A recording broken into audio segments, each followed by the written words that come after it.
First, there was the good. Bank of America CEO Brian Moynihan saying right here on CNBC that the consumer is stable and not getting worse right now, but the shares kind of shrugged it off. Then there was the bad. JP Morgan Chase COO Daniel Pinto warning that net interest income next year is going to be a bit more challenging thanks to expected rate cuts. Those shares were down as much as 7% in the session. And then the ugly, the Ally Financial CFO saying their borrowers are not just struggling with high inflation, they're now also navigating job market weakness. Ally mainly citing concerns in its auto loan segment that had the shares down 18%. So is this an auto-specific story or cause for broader credit concerns? My next guest covers the consumer fintech trade, including names like Affirm, which also has some exposure to autos. Joining us more for what he's seeing and where there's still opportunity, Dan Dolev is senior analyst for fintech equity research at Mizuho. Welcome to you. Thank you. First of all, because you sort of are very front and center with a lot of these kind of consumer finance-y kind of names, especially the fintech ones, are you detecting a lot of broad-based weakness right now, such as what Ally reported? Actually, it's really interesting. So to make the distinction, the lower end you are, the better off you are.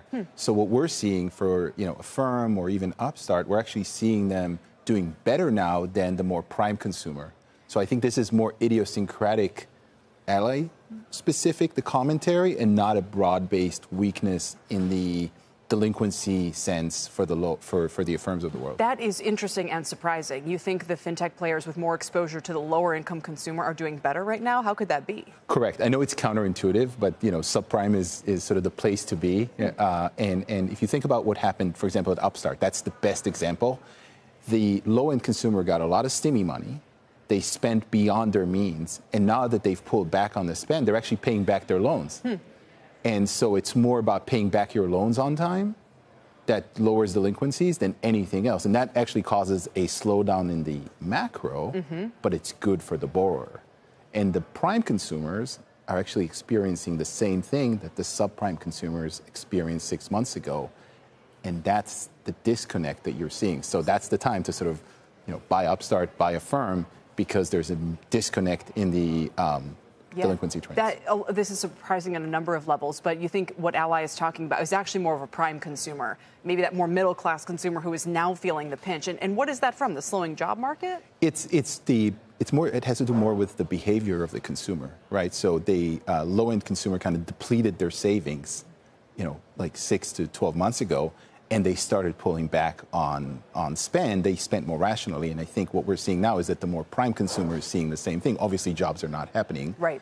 Are not helping, but the job market is still pretty tight. So I think it's more about the behavior than any outside forces. So keeping all this in mind, what do you do with the stocks? Because I hear all this and I go, well, none of this sounds great. So maybe you just want to slowly back away from the entire space, but maybe you see it differently. I see this differently. Like, let's talk about Affirm specifically. They're going to be GAAP profitable by the end of, next year. And then if you get 9 cuts, just think about how much GAAP profitability you can have down the road. Is there going to be usage of the platform if the lower income sort of user of that platform is under pressure and has now exhausted excess savings and is paying down debt? Are they going to be the ones leaning back on that platform in times of a pinch? So my interpretation is there could be a counter-cyclical thing here, because if you run out of credit card savings, you might go to buy now, pay later and buy something there.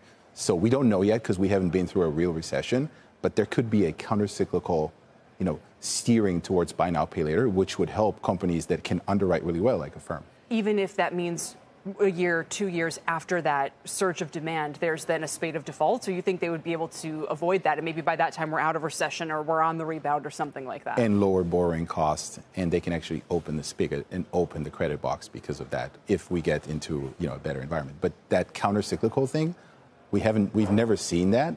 But I think there's a good chance we might actually see that. Fascinating. So Affirm, which is up 5% today, by the way, seems to be moving kind of to your point, up 66% in the past year.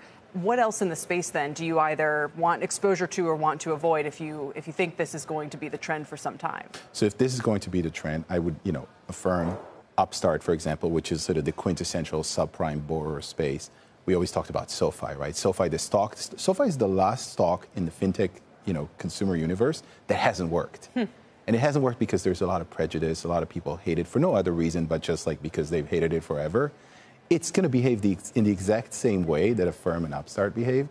It's just going to take 1 or 2 more quarters. So SoFi could actually, You don't think they're exposed to more of the prime client that might be under some pressure right now? They are, but they're also like they told you they're not actually, lending as much money this year as they did. So basically, they're, in their guidance, you're not going to get as much personal loan growth this year. So if things actually are better than expected, it's all pure gravy. It's all pure incremental. Oh, subprime is the place to be is not the headline I was expecting after everything we've heard, but it does make sense as you explain it that way. We'll see how it pans out.